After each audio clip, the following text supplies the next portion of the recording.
महाबली हनुमान ने द्वापर युग में आपके अवतार का कुल कैसे निर्धारित किया था? उसी बालक श्रीकर के यदुकुल में मेरा जन्म हुआ। इस प्रकार मेरे भक्त हनुमान ने मेरे आने के पूर्व ही मेरे अवतार का कुल निर्धारित कर लिया था। मेरा वरदान है तुम्हें, एक दिन तुम्हारे ही कुल में स्वयं भगवान नारायण ही अवतार लेंगे और तुम्हारे कुल का गौरव बढ़ाएंगे।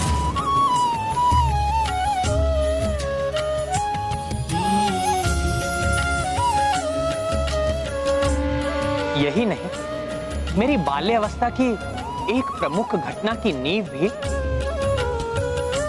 हनुमान ने ही रखी थी।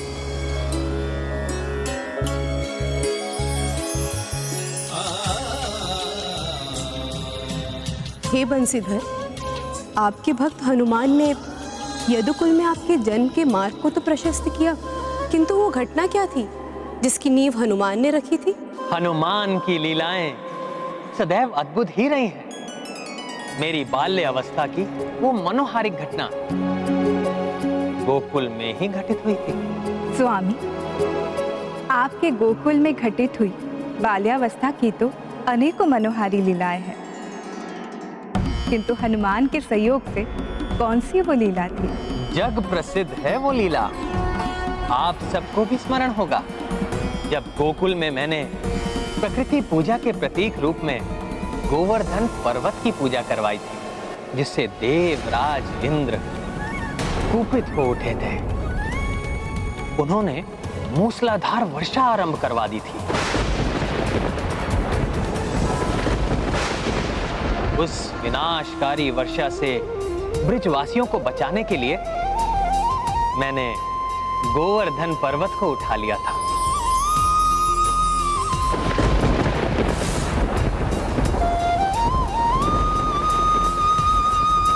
सुना है आपने उस विशाल पर्वत को अपनी कनिष्ठ उंगली पर उठा लिया था, जिसे देखकर देवराज इंद्र भी कंपित हो उठे थे।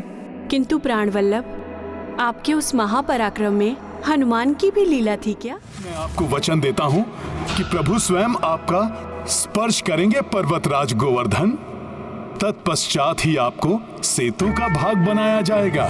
तो क्या गोवर्धन पर्वत पूर्व काल में किसी अन्य स्थान पर स्थित था क्या?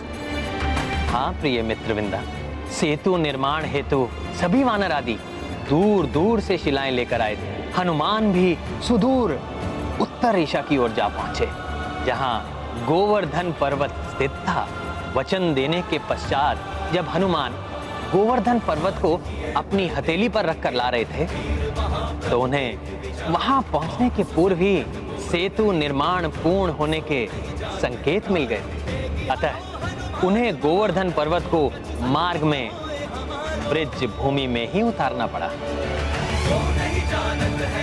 क्योंकि श्री राम ने सबको निर्देश दे रखा था कि सेतु का निर्माण होते ही जो जहां है वो उन शिलाओं को वहीं छोड़ दे। इसका तात्पर्य तो ये हुआ कि गोवर्धन पर्वत को ब्रिज भूमि में हनुमान ने ही स्थापित किया था। हाँ सत्यभामा, त्रेता युग में अपने भक्त हनुमान को दिए हुए वचन को आपने स्मरण रखा स्वामी, और उस वचन का निर्वाहन आपने द्वापर युग में किया। श्रेष्ठ भक्त के हर वचन हर कृत्य से भगवान को जुड़े रहना होता है प्रिय। इसलिए ना तो मैं उनको दिया हुआ वचन भूला और ना ही हनुमान भूले। और जब मैंने गोवर्धन पर्वत को उठाया तो हनुमान स्वयं भी उस लीला के साक्षी बने।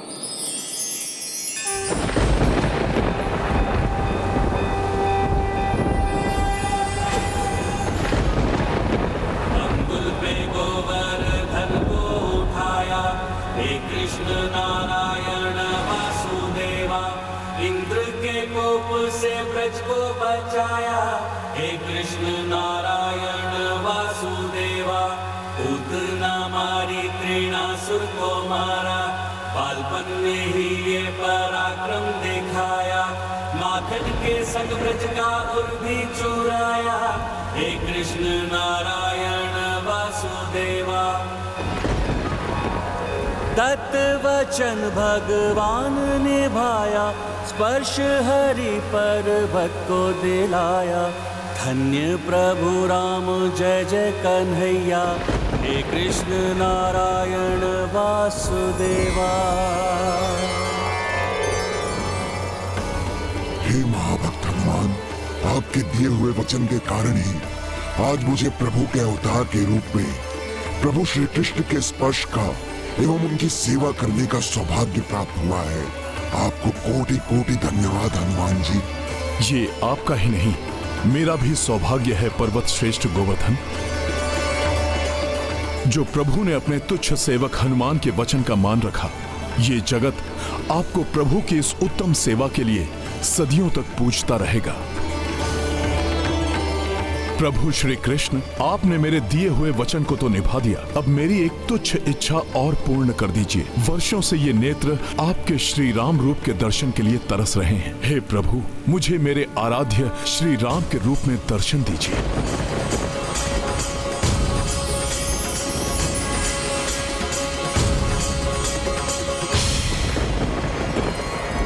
मेरे प्रभु, मेरे श्री राम। महाभारत के विजेता अर्थात पांडव बंधु। हाँ प्रिय, मेरे फुफेरे भाई पांडव, उन्हीं के विषय में कह रहा हूं मैं। सर्वप्रथम हनुमान के दर्शन देवराज इंद्र के अंश अर्जुन को हुए थे, जिनके समान धनुर्धर संसार में ना कोई अन्य हुआ और ना ही होगा।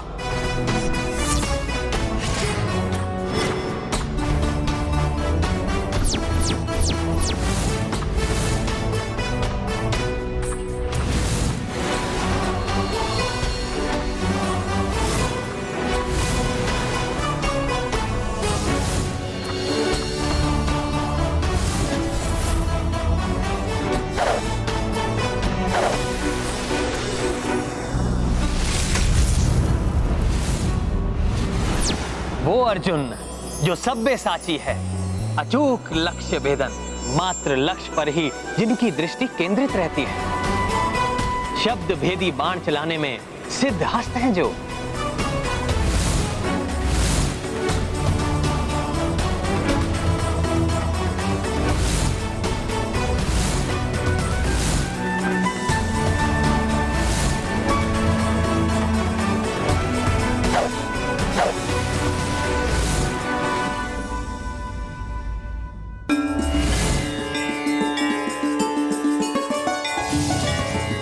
महायोद्धा अर्जुन को देवेश्वर शिवजी ने पशुपतास्त्र प्रदान किया था।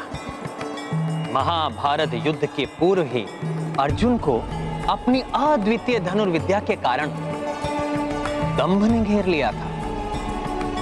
शक्ति के साथ यदि दंभ भी आ जाए तो योद्धा के लिए पतन के द्वार खुल जाते हैं। अतः अर्जुन के दम्भ को चूर करने के लिए हनुमान को ही सामने आना पड़ा था। तो क्या हनुमान अर्जुन जैसे महायोद्धा के दंभ को तोड़ पाए?